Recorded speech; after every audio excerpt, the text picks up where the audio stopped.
Hidup TV mempersembahkan Oase Rohani Katolik yang dibawakan oleh para imam Keuskupan Agung Jakarta. Selamat menyaksikan. Salam damai sahabat Oase Rohani Katolik yang terkasih. Apa kabarnya Anda hari ini? Semoga Anda semua dalam keadaan baik dan tetap semangat di dalam Tuhan. Senang sekali saya, Katerina Utami, dapat menjumpai Anda dalam acara kesayangan kita, Oase Rohani Katolik.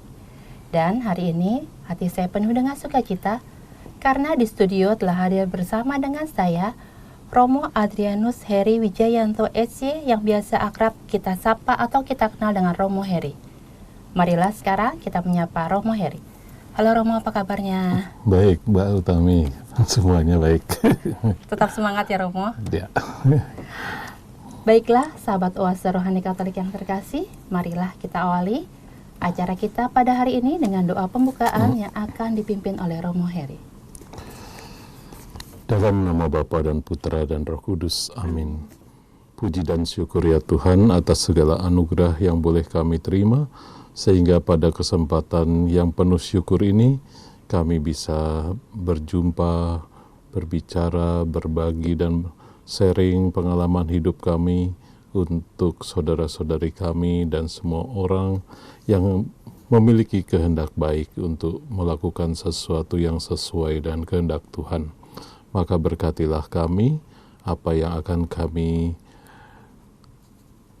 pertimbangkan di dalam kebersamaan ini untuk menjadi bagian dalam tugas perutusan kami, menjalankan misi kami sebagai orang Kristiani untuk semakin dekat dengan Tuhan kami Yesus Kristus. Demi Kristus Tuhan dan pengantara kami. Amin. Dalam nama Bapa, Putra, dan Roh Kudus. Amin. Baiklah, sahabat Oase Rohani Katolik yang terkasih, marilah kita siapkan hati kita untuk bacaan liturgi hari ini. Bacaan pertama diambil dari Nubuat Daniel bab 3 ayat 14 sampai dengan 20, dilanjutkan dengan ayat 24 sampai 25 dan ayat yang ke-28. Sekali peristiwa, berkatalah Nebukadnezar Raja Babel kepada Sadrak, Mesak dan Abednego, "Apakah benar bahwa kamu tidak memuja dewaku dan tidak menyembah patung emas yang kudirikan itu? Sekarang, jika kamu bersedia, demi mendengar bunyi sangkakala, seruling, kecapi, rebab, gambus, serdam, dan berbagai jenis bunyi-bunyian, sujudlah kamu menyembah patung yang kubuat ini. Tetapi jika kamu tidak menyembah, seketika itu juga kamu akan dicampakkan ke dalam perapian yang menyala-nyala. Dan dewa manakah yang dapat melepaskan kamu dari dalam tanganku?" Sadrak, Mesak, dan Abednego menjawab, "Tidak ada gunanya kami memberi jawab kepada Tuanku dalam hal ini. Jika Allah yang kami puja sanggup melepaskan kami, Ia akan melepaskan kami dari perapian yang menyala-nyala itu dan dari dalam tanganmu ya Raja. Tetapi seandainya tidak, hendaklah Tuanku mengetahui bahwa kami tidak akan memuja dewa Tuanku dan tidak akan menyembah patung emas yang Tuanku dirikan itu." Maka meluaplah kegeraman Nebukadnezar. Air mukanya berubah terhadap Sadrak, Mesak, dan Abednego. Lalu diperintahkannya supaya perapian itu dibuat 7 kali lebih panas dari yang biasa. Kepada beberapa orang yang sangat kuat di antara tentaranya, dititahkannya untuk mengikat Sadrak, Mesak, dan Abednego dan mencampakkan mereka ke dalam perapian yang menyala-nyala itu. Tetapi terkejutlah Raja Nebukadnezar, lalu bangun dengan segera. Berkatalah ia kepada para menterinya, "Bukankah 3 orang yang telah kita campakkan dengan terikat ke dalam api itu?" Jawab mereka kepada Raja, "Benar ya Raja." Kata Raja, "Tetapi ada 4 orang kulihat berjalan-jalan dengan bebas di tengah-tengah api itu. Mereka tidak terluka, dan yang keempat itu rupanya seperti anak dewa."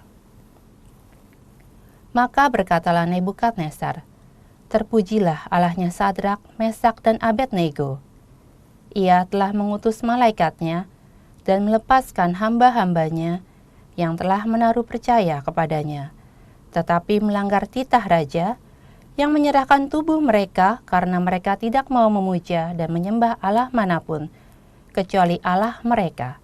Demikianlah sabda Tuhan. Syukur kepada Allah. Marilah kita tanggapi dengan mazmur tanggapan. Kepadamulah pujian selama segala abad. Kepadamulah pujian selama segala abad. Terpujilah Engkau Tuhan Allah leluhur kami. Kepadamulah pujian selama segala abad. Terpujilah namamu yang mulia dan kudus. Kepadamulah pujian selama segala abad. Terpujilah Engkau dalam bait-Mu yang mulia dan kudus. Kepadamulah pujian selama segala abad. Terpujilah Engkau di atas tahta kerajaan-Mu. Kepadamulah pujian selama segala abad. Terpujilah Engkau yang mendugai samudera raya. Padamulah pujian selama segala abad.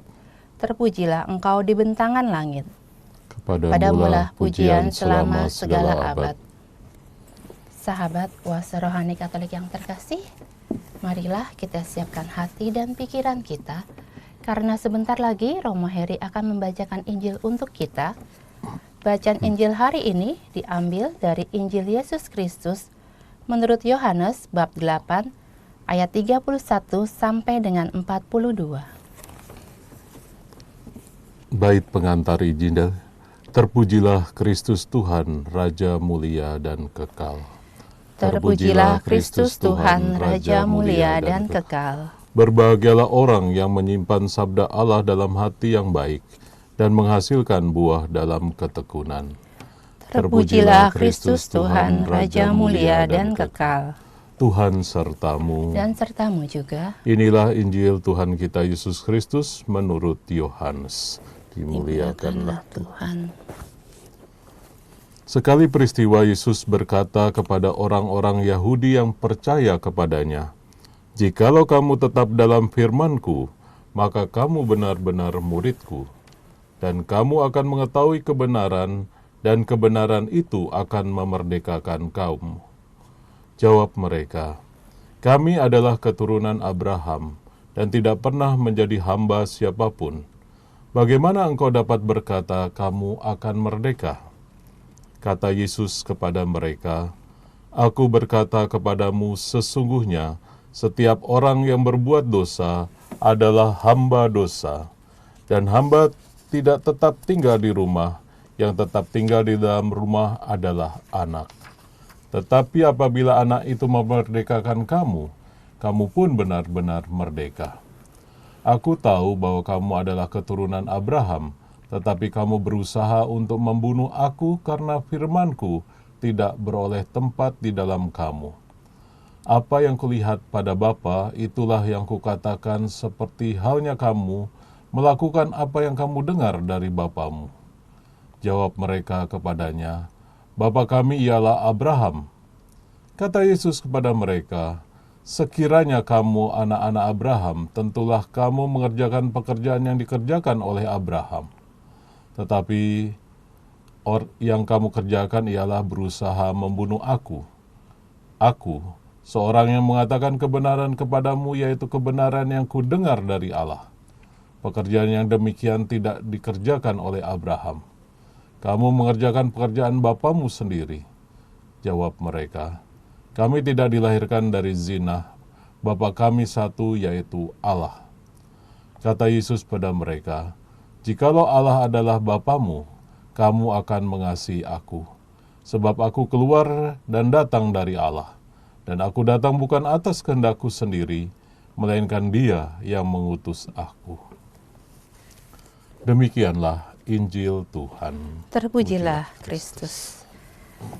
Nah, Romo Heri, untuk sesi yang pertama ini kiranya kabar sukacita atau inspirasi apa yang ingin disampaikan? Pertama, memang menarik untuk kita lihat dalam kitab Daniel adalah seorang Raja Nebukadnezar yang menunjukkan sebagai seorang pribadi yang luar biasa, memiliki kekuasaan, sehingga dia pun bisa menentukan gerak iman umat yang dia miliki untuk taat kepadanya. Maka kita bisa melihat dia membangun patung emas dan dia minta seluruh rakyatnya untuk memberikan pemujaan atau penyembahan kepada patung itu. Dan nanti kita bisa lihat di dalam kisah berikutnya adalah bagaimana Sadrak, Mesah, dan Abednego sebagai orang Yahudi lebih menekankan taat pada Allah, hukum Tuhan yang telah mereka terima sampai saat itu. Di dalam nubuat Daniel ini dikisahkan tentang seorang raja yang bisa memaksa warganya untuk menyembah dewa atau patung emas. Memang Romo kiranya berkenan menjelaskan pada saat itu memang kekuasaan raja bisa seperti itu, Romo. Kalau kita bisa melihat kenapa juga orang Israel, akhirnya bangsa Israel yang dibebaskan dari Mesir, waktu kemudian lama-lama mereka minta dipimpin oleh raja, sebetulnya itu sudah suatu hal yang melawan sebetulnya apa yang dikehendaki Tuhan. Karena mereka sebetulnya harusnya percaya saja kepada nabi-nabi yang diutus oleh Allah. Tapi lama-lama mereka merasa bahwa mereka senang dipimpin oleh seorang pemimpin yang lebih nyata untuk menggerakkan hati mereka, untuk memimpin mereka dan mengajak mereka untuk melakukan ini dan itu sesuai dengan jalan yang yang raja itu inginkan. Tetapi yang menarik adalah tentang seorang raja biasanya adalah mempunyai kuasa. Raja itu pengen semua rakyatnya itu mengikuti, taat, sehingga apapun perintah raja seperti kita memiliki hukum iman dalam diri kita, yaitu percaya kepada Tuhan. Maka kadang-kadang personifikasi raja selalu menunjukkan bahwa harus tunduk kepada Tuhan. Maka inilah yang mau mengatakan kepada kita, raja seringkali ditempatkan di tempat yang kurang pas, seringkali disejajarkan dengan kuasa-kuasa Tuhan itu sendiri.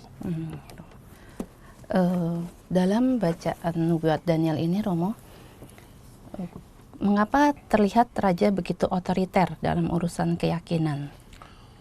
Ya, tentunya kalau kita menangkap makna kata raja sendiri adalah seorang pemimpin, ya. Seorang pemimpin adalah seorang yang tentu ingin ditaati, punya kuasa, punya kehendak yang kuat, sehingga semua rakyat yang ada di bawah pimpinannya semua harus taat.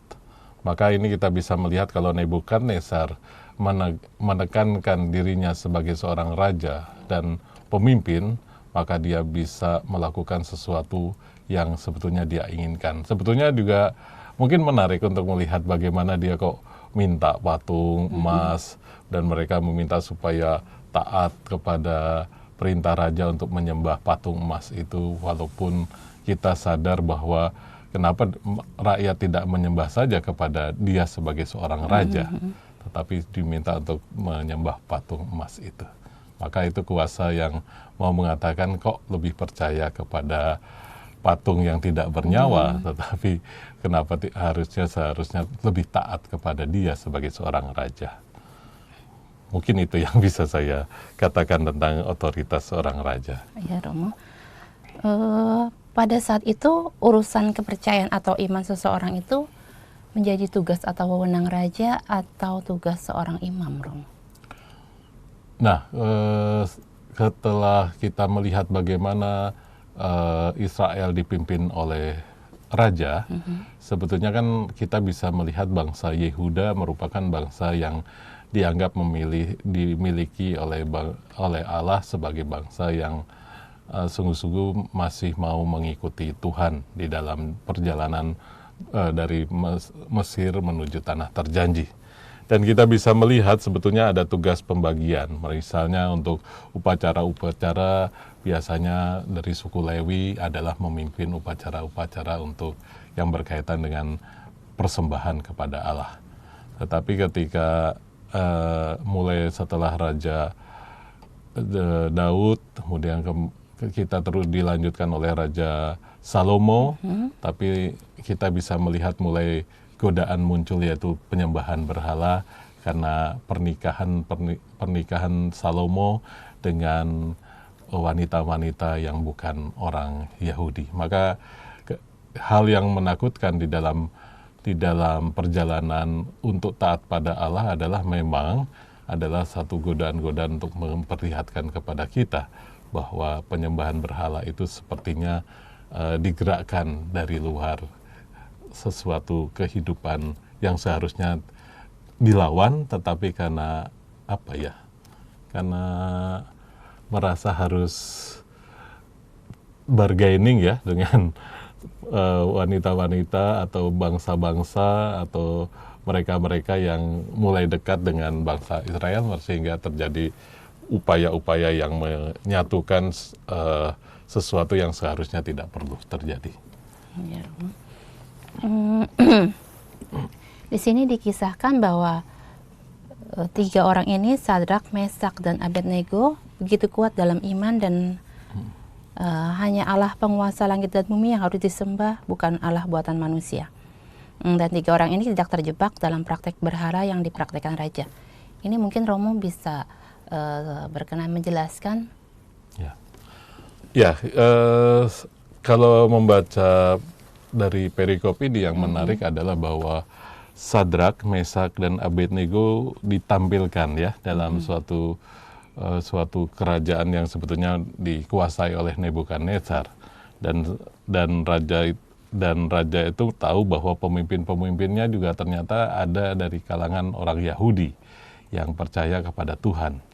Tetapi bagi Nebukadnezar jelas bahwa Allah seperti apa sih yang dipunyai oleh ketiga orang ini, Sadrak, Mesak, dan Abednego.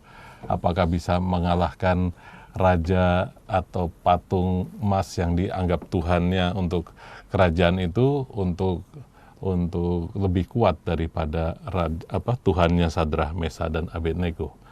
Maka kita bisa melihat ketika Sadrak, Mesak, dan Abednego dihadapkan kepada Nebukadnezar dan mau mengatakan bahwa kenapa kamu tidak taat kepada perintah raja, maka kita bisa melihat pergumulan iman dari Sadrak, Mesak, dan Abednego untuk mengatakan mereka tetap percaya Tuhan. Walaupun mungkin mereka menginginkan adanya sebuah mujizat, tetapi sebetulnya orang yang percaya seperti Sadrak, Mesak, dan Abednego ternyata memang dia mengatakan itu keyakinan yang kalaupun tidak ada mujizat, tetap mereka percaya terhadap keyakinan itu, takut akan Tuhan dan hukum Tuhan itu sendiri. Ya, Romo. Pada akhirnya di ayat-ayat yang terakhir ini, bahwa raja mengakui Allahnya Mesak, Sadrak, dan Abednego yang telah membebaskan mereka dari api yang menyala-nyala. Apakah raja pada saat itu langsung meninggalkan dewa yang mereka sembah?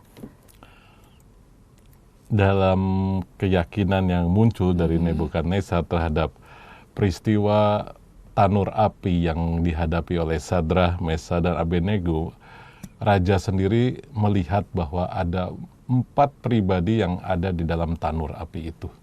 Dan dia merasa seperti malaikat yang melindungi ketiga orang tersebut. Jadi dia merasa bahwa kayaknya apa yang diyakini oleh Sadrak, Mesak, dan Abednego itu merupakan keyakinan yang benar. Bahwa Allahnya Sadrak, Mesak, Abednego itu yang menjaga mereka untuk terlepas dari dari api yang menjilat seluruh tubuhnya. Yang menarik adalah sebetulnya tanur api itu sudah dipersiapkan dengan 7 kali lipat. Artinya orang yang lebih panas ya. Yang lebih panas, dan kalau orang yang mau mendorong aja mungkin ikut kena panas gitu. Tetapi itu yang menarik, bagaimana kekuatan api yang sebesar itu pun ternyata tidak meruntuhkan kekuatan iman dari ketiga pemuda itu, dan akhirnya memang Tuhan yang diyakini oleh ketiga pemuda itu lebih memiliki kuasa atas kekuasaan yang dimintakan oleh Nebukadnezar untuk membakar 3 pemuda yang tidak percaya kepada patung emas itu.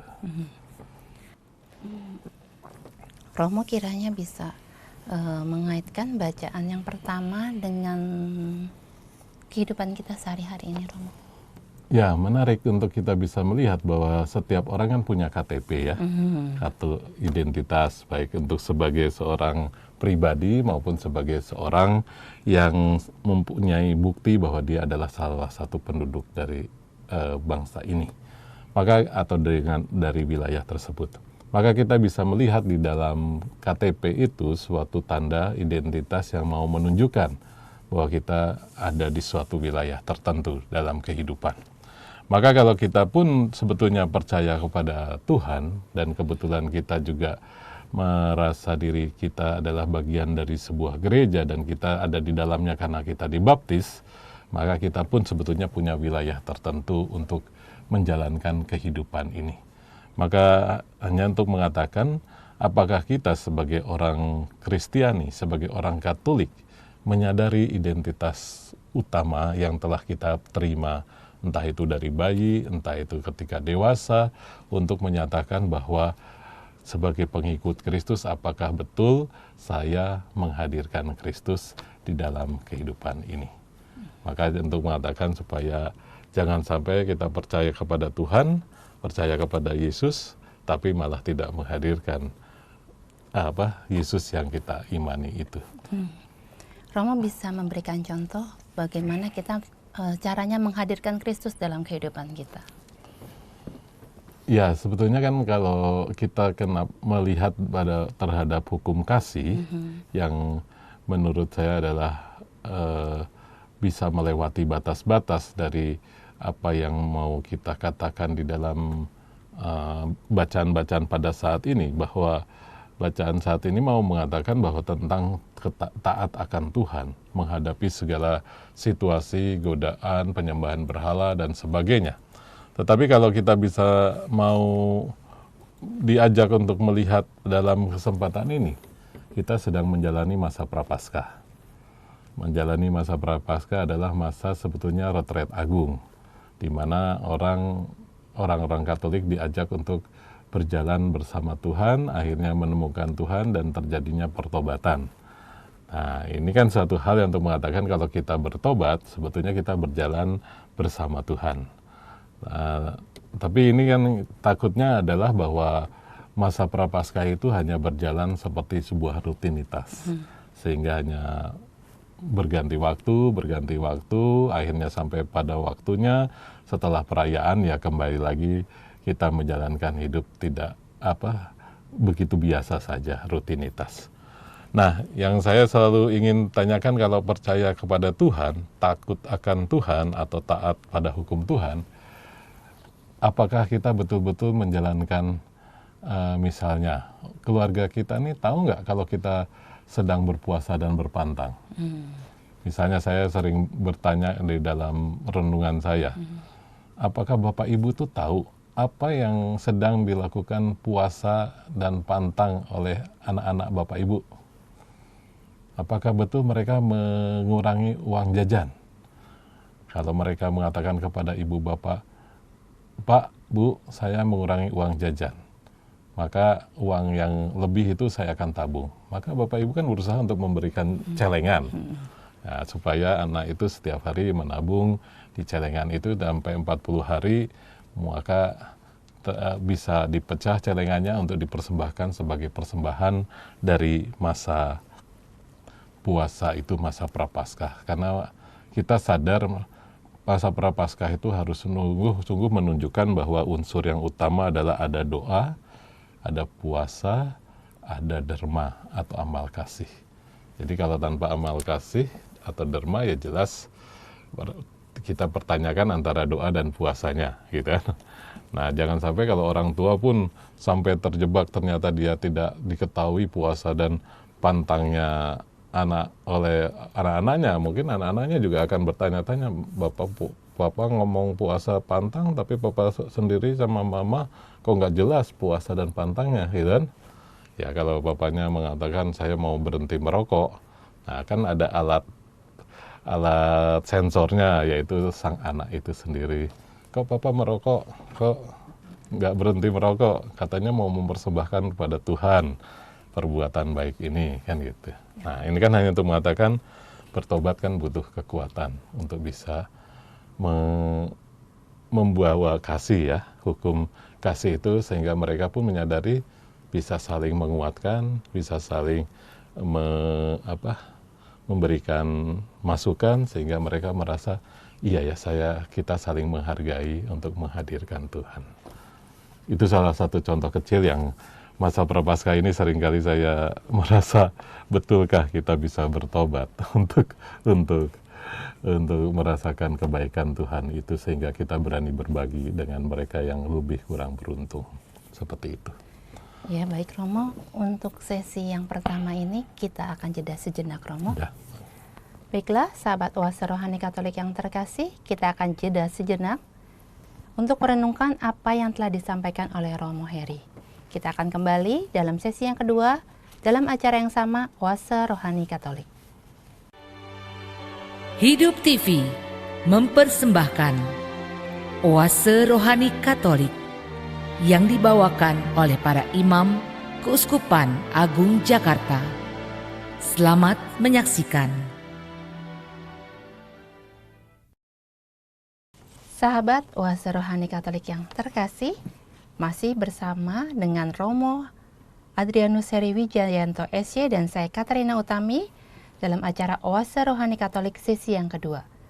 Bagi saudara-saudari, jika ada pertanyaan atau Anda ingin sharing iman, Anda bisa menghubungi kami di nomor telepon 0882 9019 0900, atau Anda dapat mengirimkan ke alamat email kami orkkaj@yahoo.com. Nah, Romo Heri, sebelum kita memulai di sesi yang kedua ini, kiranya Romo bisa memberikan sedikit kesimpulan dari sesi kita yang pertama tadi, Romo. Ya, kalau saya melihat Sadrah, Mesak, dan Abednego ternyata adalah seorang pribadi yang mau menjalankan hukum Tuhan sungguh-sungguh. Jadi kalau kita bisa melihat, walaupun tampaknya dia merasa mungkin ketika ada tantangan mulai ada peristiwa yang tidak nyaman, tetapi ternyata hukum Tuhan itu bisa bekerja dengan lebih kuat ketika memang ada tantangan. Jadi iman itu biasanya hidup kalau ada tantangan, sehingga kita bisa melihat ketiga pemuda ini memiliki keberanian iman untuk tetap menegakkan kebenaran. Maka nanti kalau dikaitkan dengan apa yang dikatakan Yesus bahwa setelah menegakkan kebenaran, ternyata kita bisa melihat ketiga pemuda itu merasa dimerdekakan oleh Tuhan, karena Tuhan sendiri menjawab pertanyaan dari bagaimana iman mereka itu betul-betul merupakan iman yang benar dari peristiwa usaha di mana Nebukadnezar berusaha mengalahkan tentang Allahnya ketiga pemuda itu. Baik, terima kasih Romo. Untuk sesi yang kedua ini, Romo, kita akan membahas permenungan Injil. Apa yang ingin disampaikan? Ya, dilihat dari seluruh proses, baik yang tadi kita dengar dalam bacaan pertama, maka saya ingin mengajak untuk merenungkan bahwa kalau menjadi orang Katolik, menjadi orang Kristiani adalah diberi ruang yang ruang bebas untuk memilih ya atau tidak.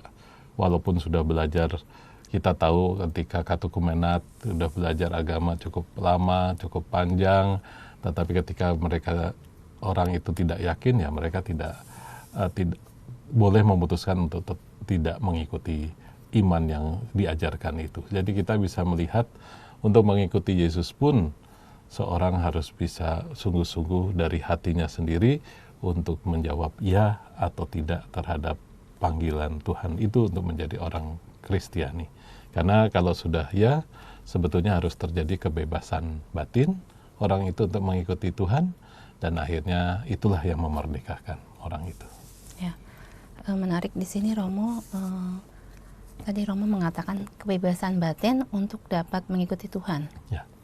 Contohnya seperti apa kebebasan batin itu, ya, Romo?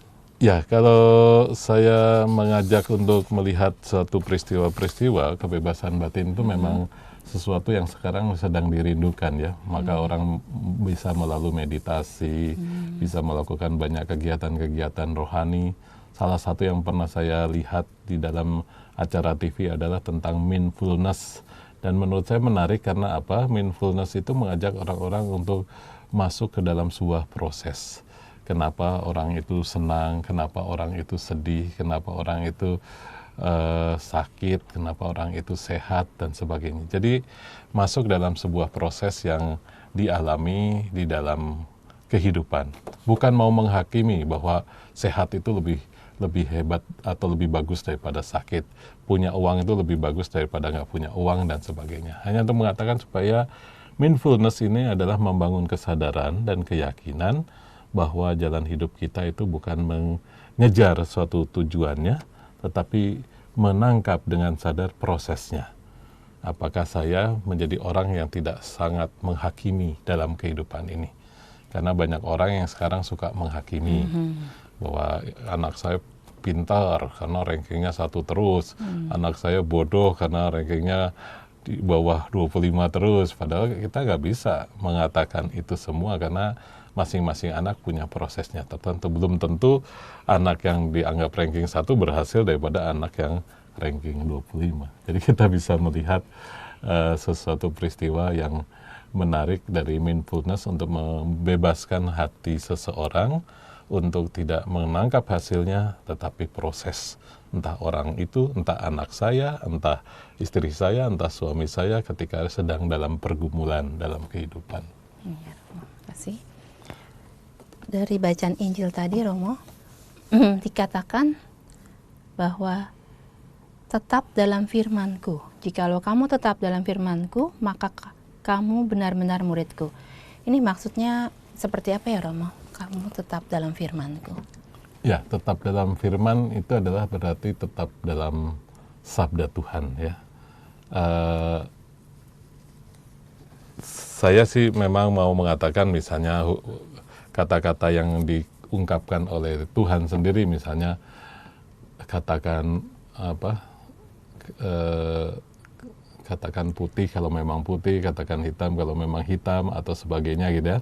Itu kan hanya untuk menjelaskan bahwa kita harus punya kejujuran dalam kehidupan ini. Ya, kita tahu kata jujur, tapi apakah kita menjalankan perintah jujur itu? Supaya kita tahu dan sadar bahwa perintah jujur itu sebetulnya perintah dari sabda Tuhan untuk mengatakan, ya itulah iman itu adalah integritas, satu kata, satu perbuatan. Jangan dipisahkan antara kata dan perbuatan sehingga ada jarak yang terlalu lebar antara kata dan perbuatan. Maka mau menunjukkan pada kita bahwa sabda Tuhan itu sungguh-sungguh seharusnya ada dalam kehidupan. Misalnya juga hukum kasih. Apakah betul kita sebagai orang Katolik menjalankan hukum kasih dengan sungguh-sungguh, ataukah kita hanya sekedar hanya berbuat baik untuk orang-orang yang menguntungkan saya, tapi kita tidak berbuat hukum kasih yang sungguh-sungguh berbela rasa terhadap mereka yang kurang beruntung. Maka sebetulnya kan kita bisa melihat proses-proses di dalam kehidupan ini yang mau mengatakan kepada kita, kalau kita menjalankan semuanya itu dengan sungguh-sungguh, dengan kemerdekaan hati, maka akan memberikan kebijaksanaan dalam hidup seseorang. Iya ya, ternyata hukum kita tuh satu aja, kasih aja sulit sekali untuk dijalankan gitu kan. Apalagi sampai nanti hukum kasih yang berbela rasa, hukum kasih yang sungguh-sungguh sesuai dengan perintah Tuhan, karena kita sendiri merasa terlalu banyak pikiran-pikiran yang mengganggu jalannya suatu proses untuk mengatakan ini percaya pada hukum Tuhan itu, seperti itu. Mungkin itu. Ya, di ayat yang Yesus berkata kepada mereka, kebenaran akan memerdekakan kamu. Kebenaran akan memerdekakan kamu. Itu artinya bagaimana ya, Romo?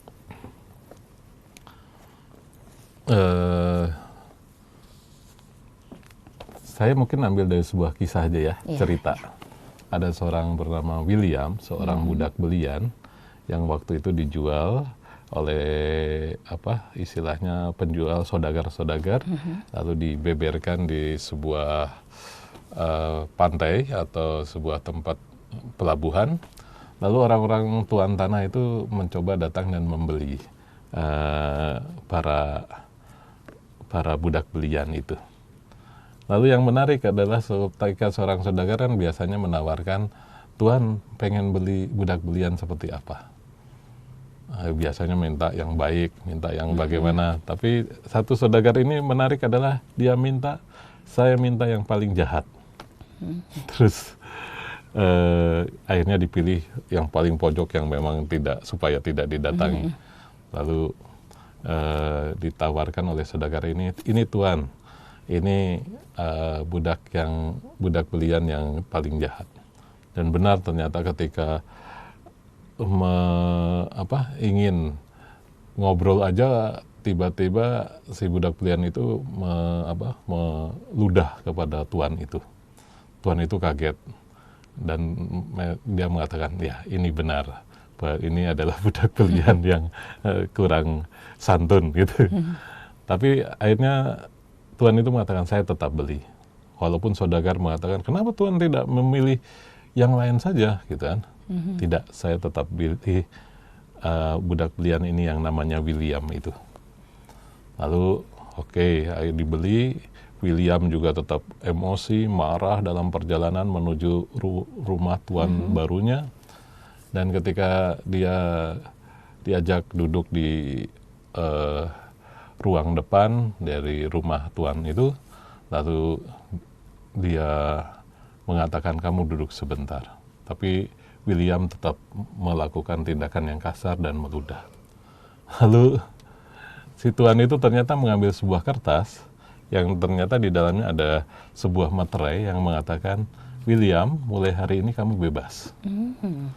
Lalu William membaca dan dia kaget sekali, dia bahagia sekali, lalu setelah dibebaskan dia lari-lari di kota di mana tuan itu tinggal.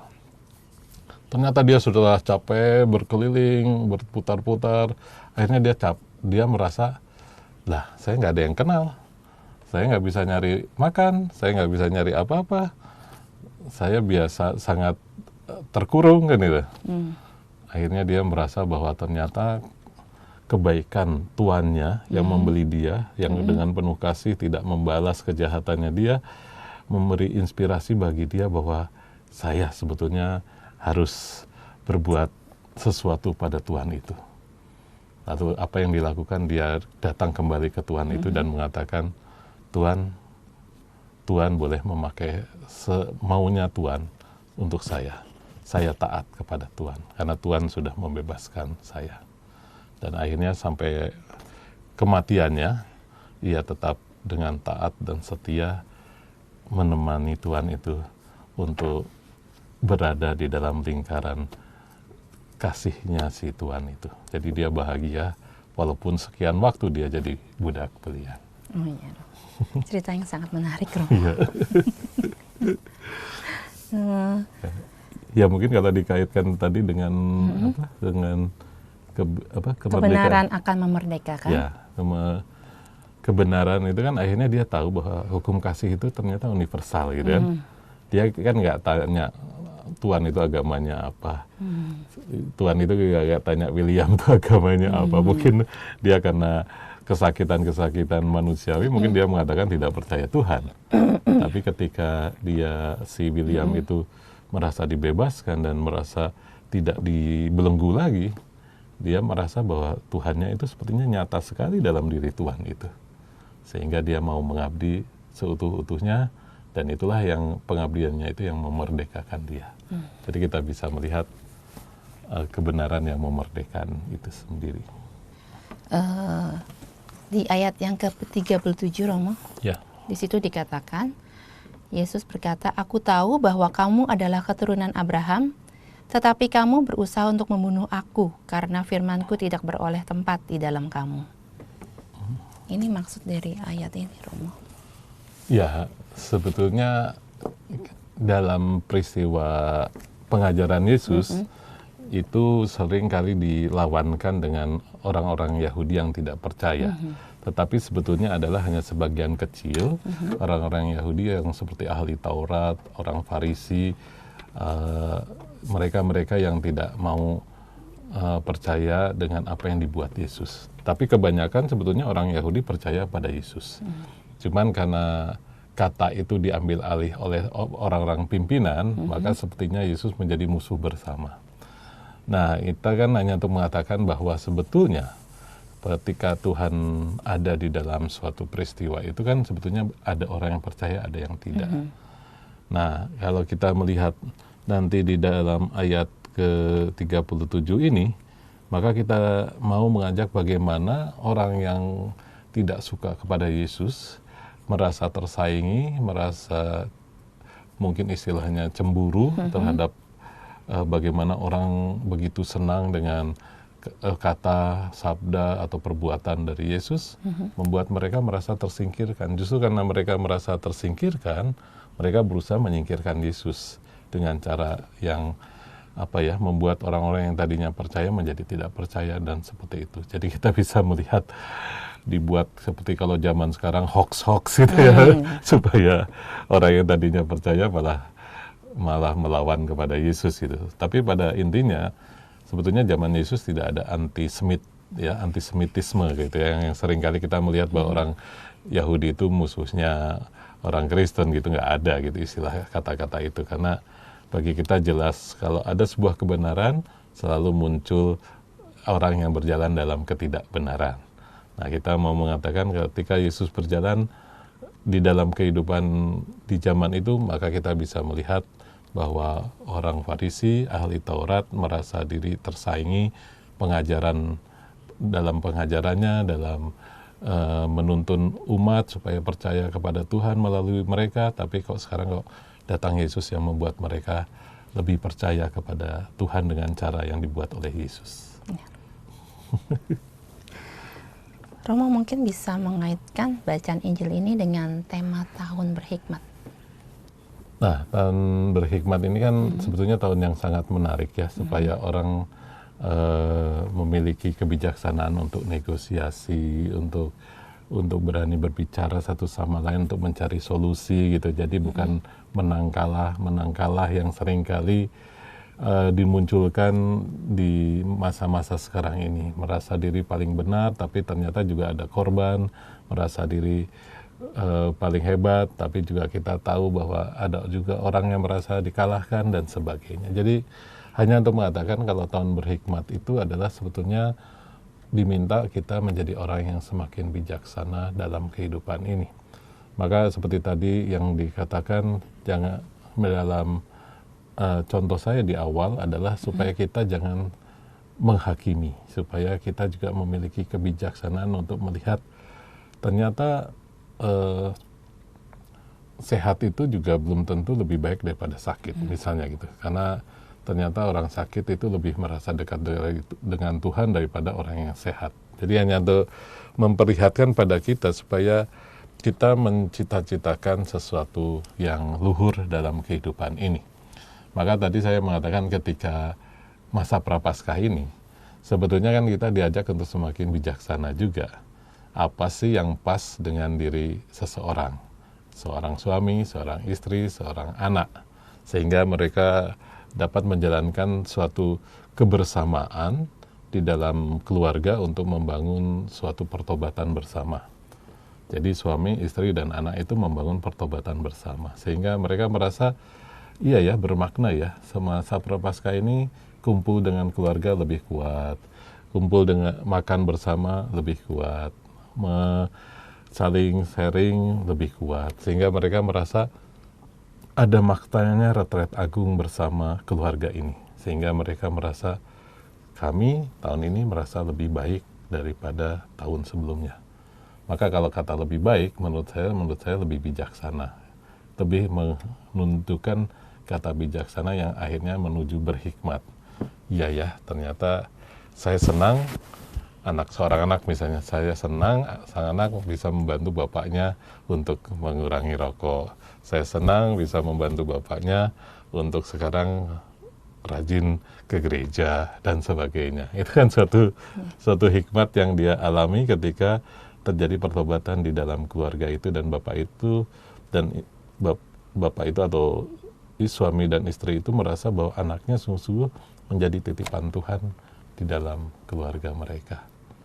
Jadi iman itu tumbuh dari relasi, komunikasi, sehingga tidak melihat anak saya itu anak yang masih kecil, tetapi titipan Tuhan lah yang mempunyai hikmat tertentu, kebijaksanaan sebagai seorang anak-anak yang polos, tulus, sehingga lebih memerdekakan lah, seperti itu.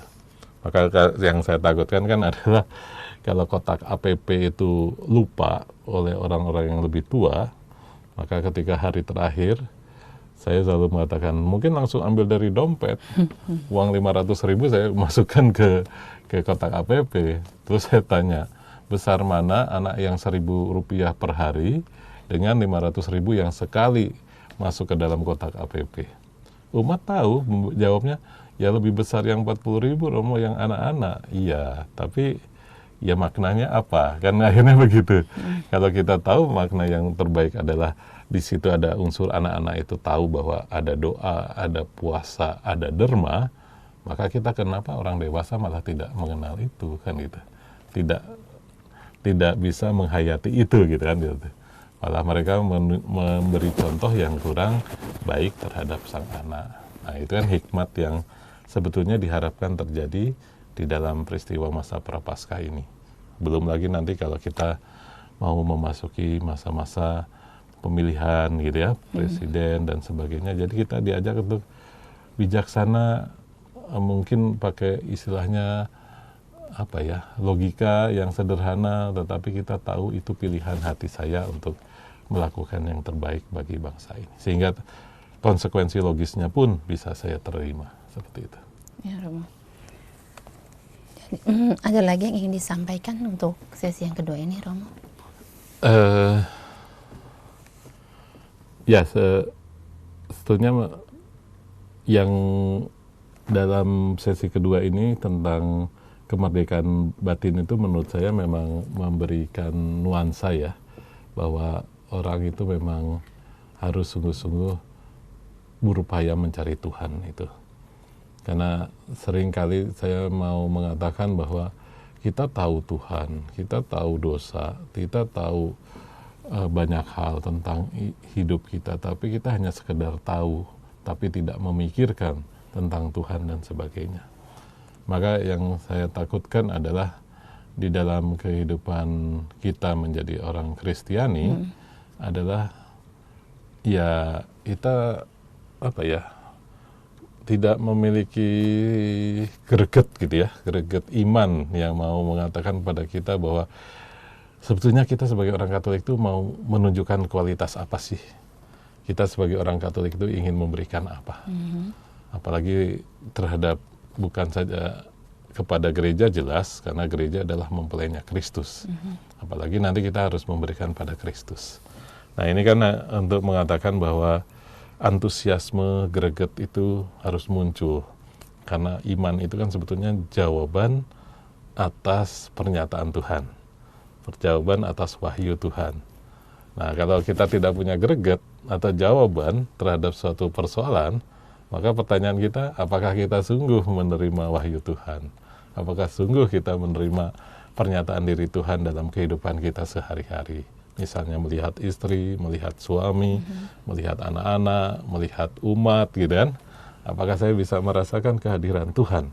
Apalagi sekarang melihat anak muda yang notabene tidak apa ya, yang harus dipikirkan sungguh dalam gereja, kan gitu. Ada keprihatinan, apakah ada kepedulian, kan seperti itu. Sekarang banyak orang ngomong prihatin dengan anak muda yang kurang aktif dalam hidup menggereja. Tapi masalahnya sekarang adalah apakah kita punya kepedulian untuk untuk membantu dan membawa anak muda itu untuk datang aktif di dalam hidup menggereja. Saya kira itu berhikmatnya di situ gitu. Bukan hanya prihatin, ya mikir, tapi kepeduliannya untuk menggerakkan hati, menggerakkan banyak orang terlibat di dalamnya. aktif ya berarti Romo ya. Ya, harus aktif. Harus aktif ya. Romo bisa memberikan penjelasan inti dari permenungan kita hari ini, Romo. Ya, bacaan pada hari ini memang tentang dari Injil khususnya memang tidak sederhana, karena kita diajak untuk bagaimana mengikuti Kristus. Dan bagaimana kalau mengikuti Kristus, ya harus sesuai dengan kehendak Kristus. Maka jangan sampai kita mengikuti Kristus dengan cara pikir kita, kehendak kita, sehingga kita tahu dan sadar hanya membawa Kristus, tapi kita tidak berada berjalan bersama Kristus. Karena nanti, nah itu yang sering kali muncul di dalam perjalanan iman kita, yang kadang-kadang memang harus berproses sih, bahwa hidup ini kadang-kadang bagaimana sih menghadirkan Kristus, bagaimana sih mengikuti Kristus, bagaimana sih mencintai gitu. Kata dasar yang selalu saya senang dari Santo Ignatius Loyola adalah berani mengenal, mencintai, dan mengikuti. Jadi harus mengenal Kristus dulu. Habis itu mencintai. Habis itu mencintai pasti mengikuti. Jadi suatu proses yang menurut saya akan terjadi kalau kita mengenal dan mencintai. Pasti akan mengikuti. Soalannya yang paling klasik adalah, betulkah kita mengenal Kristus? Betulkah kita mencintai Kristus? Dengan segala ketulusan ya, untuk ketulusan. Jadi seperti Sadrak, Mesak, dan Abednego tadi itu, bahwa bukan pertama ini saya ikut Yesus atau Allah itu untuk mendapatkan mujizat, tapi semakin percaya bahwa Tuhan itu hadir di dalam kehidupan saya. Terima kasih Romo untuk permenungannya hari ini. Semoga apa yang telah disampaikan oleh Romo Heri dapat menjadi inspirasi, semangat, dan sukacita untuk kita semua. Sahabat yang terkasih, kita akan tutup acara hari ini dengan doa penutup dan berkat kasih karunia Allah melalui Romo Heri. Dalam nama Bapa dan Putra dan Roh Kudus. Amin. Puji dan syukur ya Tuhan atas segala anugerah yang boleh kami terima melalui permenungan kami untuk mengikuti Engkau dengan tulus ikhlas, sehingga kami pun semakin mampu menemukan kebenaran dan mampu dengan setia menjalankan kebenaran itu untuk mencapai kemerdekaan batin kami, membawa banyak orang yang ada dalam jangkauan cinta dan tanggung jawab kami merasakan kehadiran-Mu ya Tuhan. Bantulah kami untuk memiliki keberanian untuk berjalan bersama-Mu, mengenal-Mu, mencintai-Mu, dan mengikuti-Mu dengan pantas ya Tuhan. Maka kami percaya, kami dan juga saudara-saudari yang mendengar firman dari kesempatan ini, semoga berkenan selalu mendapatkan kelimpahan kasih dan berkat Tuhan, diberi kesehatan, dan kita juga berdoa bagi mereka yang sakit dan kurang beruntung. Maka kita mohonkan berkat dari kelimpahan kasih Tuhan. Tuhan sertamu. Dan sertamu juga. Dan semoga Allah yang penuh kasih memberkati kita semua dengan rahmat yang diberikan Kristus pada gereja dan para rasulnya, Bapa dan Putra dan Roh Kudus. Amin. Sahabat Oase Rohani Katolik yang terkasih, demikianlah acara kita pada hari ini. Tetaplah semangat dan selalu penuh dengan sukacita. Akhir kata, Romo Adrianus Heri Wijayanto, SY, dan saya Katarina Utami, pamit undur diri. Mari selalu amalkan Pancasila, kita berhikmat, bangsa bermartabat. Salam damai. Demikianlah Oase Rohani Katolik yang dibawakan oleh para imam Keuskupan Agung Jakarta. Tuhan memberkati.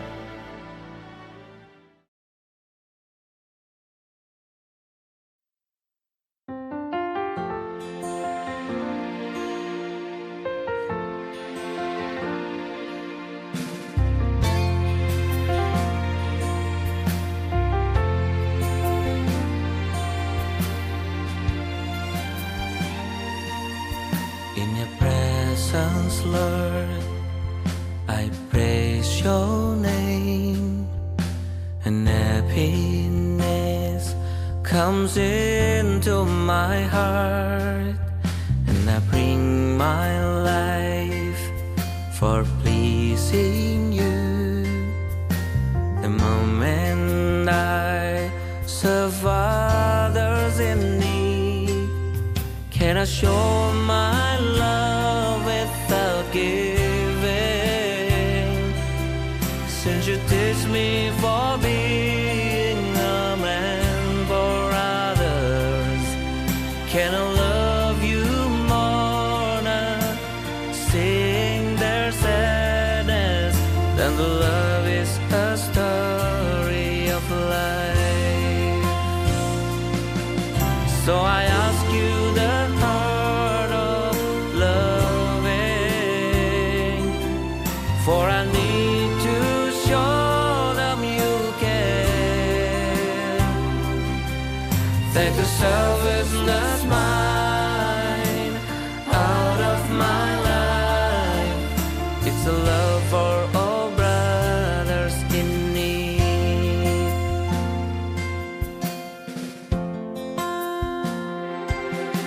And I bring my life for pleasing you.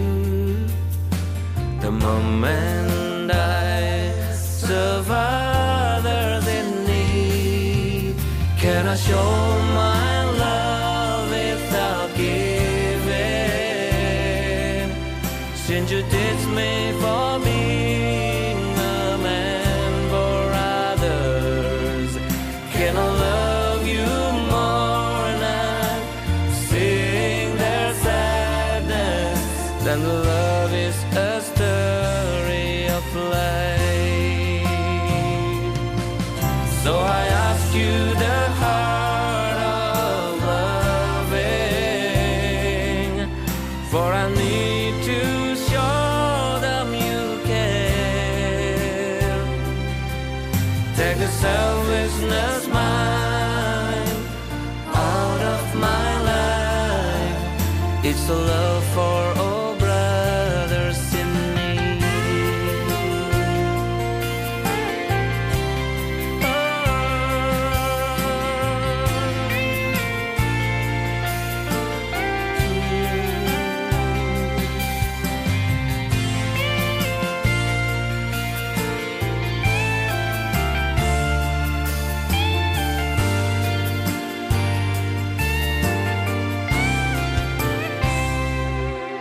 So I ask you the heart of loving, for I need to show them you care. Take the selfishness mine out of my life. It's the love for all brothers in need.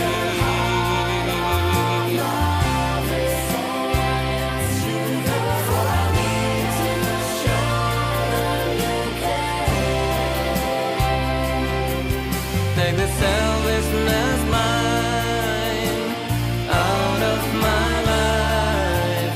It's a love for all brothers in need.